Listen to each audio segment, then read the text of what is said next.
ఇక్కడ చూస్తున్నారు కదా, ఇది మా అమ్మగారి పెళ్లి చీర. దీన్ని నేను లెహంగాలా కన్వర్ట్ చేశాను. ఎందుకంటే ఆ పెళ్లి చీర అంతా పాడైపోయింది, కానీ బార్డర్ మాత్రం ఏ మాత్రం చెక్కు చెదరకుండా అలాగే ఉంది. దీన్ని వేరే చీర, అది కూడా పాత శారీనే, దానికి ఇలా బార్డర్ వేయించాను. ఆ పైన ఉన్న శారీకి ఉండే బ్లౌజ్ని దీనికి ఇలా బ్యాక్ సైడ్ ఇట్లా వేయించాను.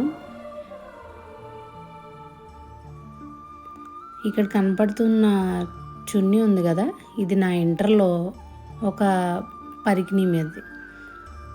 దీనికి ఇలాగా బ్లౌజ్ సెట్ చేశాను. ఇది అంతగా సెట్ అవ్వలేదు, కానీ ఎలా ఉంటుందో చూడండి.